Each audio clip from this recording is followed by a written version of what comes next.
زانیاری زیاتر لەبارەی ئەم بۆنە هونەریە پامێرمان کاروان محەممەد لە شاری کەرکووک زانیاری زیاتری لایە کاروان سڵاو لێبێ.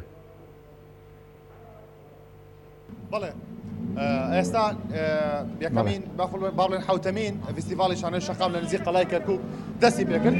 فستیڤاڵەکە ینی ئەوەیە کە جیاواز لە چالاکیەکان لە قەڵای کەرکووکەوە ئامادەبووان و میوانان بە پێ بەرەو سەنتەر ڕۆشنبیری کەرکووکە ڕۆن. ئەوەی کابینرێت زۆرێک لە چینوتێژەکانی کەرکووک ئەمڕۆ لێرە ئامادەیان هەیە، پشتیوانیکی زۆریان بۆ حوتەمین فستیڤاڵی شانۆی شەقام هەیە. بە درێژایی شەقامەکە من بینیم خەڵک وەستابوو، تیمی هونەری وەستابوو بۆ پێشوازیکردن لەو کەسانی کەەوە ئەمڕۆ لە چوارچێوەی فستیڤاڵی شانۆی شەقامە بەشداریان کردووە. من هەوڵەدەم بۆی کە بتوانم بڕۆمە نزیک دیمەنەکان و نمایشە شانۆیەکان ببینم و بتوانم ستافی شانۆی شەقام بۆ ئێوە بدوێنم کە ئەمڕۆ لێرە ئامادەیان ئەوەی کە بینرێت دوو بووکەڵی گەورە لە پێشیوەی کەرنەڤاڵی شانۆی شەقامە ڕوات پاش لە پاشەوانەوە هونەرمەندانی کەرکووک و چینوتێژەکان لەگەڵیانە با بڵێن ئامادەیان هەیەوە. بە هەمان شێوە بەرپرسانی ئیداری و ئەمنی و حەزبی بە هەمان شێوە لە فستیڤاڵەکان بۆ پشتیوانیکردنی حوتەمین فستیڤاڵی شانۆی شەقام بۆ پێی کە لە ساڵانی ڕابردوودا ئەم فستیڤاڵە کاردانەوەیکی زۆری لە کەرکووک هەبووە. چالاکیەکان بۆ ماوەی چەند ڕۆژێک بەردەوامیانە بێت، درێژیانە بێت. منەوێ سڵاوتان لێبێ کاگاسۆم بەڕاستەوە خۆ لەگەڵتانم. چۆن پشتیوانی لە حوتەمین فستیڤاڵی شانۆی شەقامەکەنەوە؟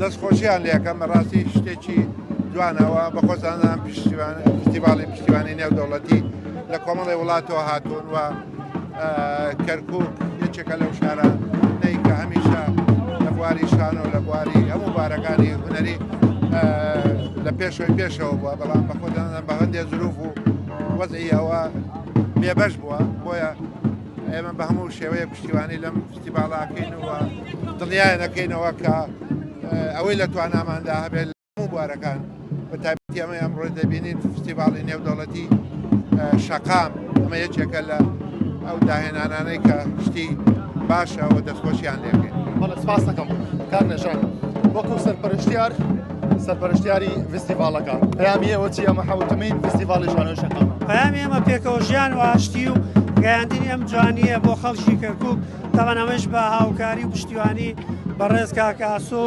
مامەند و وەزیر ڕۆشنبیری حکوومەتی هەرێمی کوردستان. سپاس دەکەم.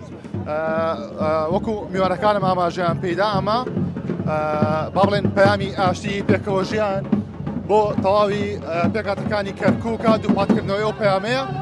منەوێ باس دەکەم کە میوانێکی زۆر لە شوێنەکانی ترەوە هاتوون لە پارێزگای سلێمانی و لە هەولێر و لە بە هەمان شێوە لە پارچەکانی دیکەی هەرێمی پارچەکانی دیکەی کوردستانیشەوە بە تایبەت کوردستانی ئێران هەمووان ئامادەیان هەیە فەرموو ئامادەیان هەیە بۆی کە پشتیوانی لە شانۆی شەقام بکەن. ئەم شانۆیە چۆن بەڕێوەچێ فستیڤاڵەکە؟ وەڵڵای ترەوە تا بە چاو خۆتان نەبینی شانۆی شەقام 24 شانۆ بەشداری کردووە لە فستیڤاڵەیە.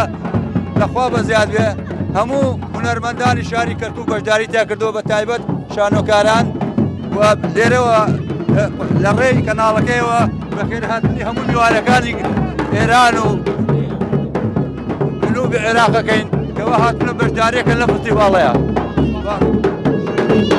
ئەمەوێت چەند دیمەنێک بۆ ئێوە بگوازمەوە لە بەڕێوەچوونی شانۆی شەقام بۆی کە ئێوەش دیمەنەکان ببینن بۆ پێی کە ئەم شەقامە سەرەکیە یەکێکە لە سەرەکیترین شەقامەکانی کەرکووک ئەمڕۆ بۆی بەڕێوەچوونی فستیڤاڵی شانۆی شەقام داخراوە.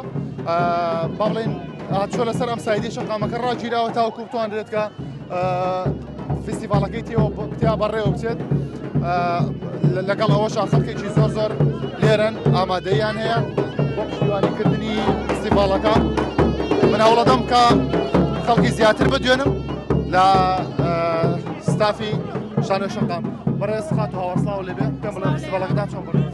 وڵە دیارە ئەمڕۆ دەستپێکی فستیڤاڵی شانۆی شەقامە لە کەرکووک ئەمەی ئەیبینین کەرنەڤاڵی دەستپێکی فستیڤاڵەکەیە جێ کەشێکی زۆر هوەری و جوانە لە کەرکووک بینن سەرجەمچین و توێژەکان لێرە ئامادەن تەنها هونەرمەندان نییە ئێستا لەسەر شەقامی لای قەڵای کەرکووکە و بەرەو سەنتەری ڕۆشنبیری کەرکووک بەڕێوەکەوین ئێمە لێرەدا وەکو پێشانگایەکی هوەریە نمایشی شانۆمانەیە نمایشی بووکەڵەمانەیە نمایشی شانۆی شەقامانەیە گۆرانی میوزیک چونکە کەرکووک مێژویەکی دێرینی هەیە لە بواری شانۆ و هوەردا کەرکووک بەلانکەی هوەری شانۆی کوردی بەناوبانگە بۆی ئەمڕۆ وەکو جەژنێک ئەبینین کە میوانەکانمان لەسەر ئاستی نێودوڵەتی وڵاتانی ناوخۆ دەرەوە هەمویان لێرە بەشدارین ئومێدەگەن کە فستیڤاڵێکی زۆر جوان پێشکەشی ئەم میوانانە بکەن.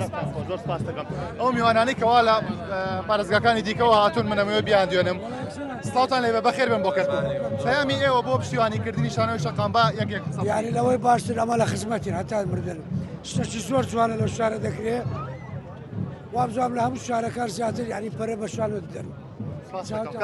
قوربانی زۆر سپاس سڵاو ڕێز و خۆشەویستیم بۆ بینەرەکانتان هیوادارم هەر لە خۆشییا بن بەشدار لە باڵەیە ئەڵبەتە گرنگی و تایبەتمەندی خۆی هەیە ئەمە سەرەتا دەستپێکردنەکەیە ڕێڕسمی زۆر جوانی بۆ کراوە لە ناو هۆڵەکان و بۆ نمایشکردن و ئەو کارانەی کە ئەبێ ئەنجام بدرێت. بەڵێ ئەوەی کە بینیتان ئەمە بەڕێوەچوونی حوتەمین فستیڤاڵی شانۆی شەقام بوو لە کەرکووک ینی ئەوەی کە هاتووە ئەمڕۆ پەیامی ئاشتی و برایەتی پێ بۆ تەواوی کوچەکان و بۆ ئامانجەوە هاتوون کە ئەم فستیڤاڵە وەکو فستیڤاڵەکانی دیکە سەرکەوتوو بێت بۆ کاردانەوەی جیاوازی لە پارێزگاکە بێت. کاروان بە پێی وێنەکان بێت هاوڵاتێکی زۆریش ئامادەی ئەم کەرنەڤاڵە هونەریە بوون. سپاس بۆ زانیاریەکانت.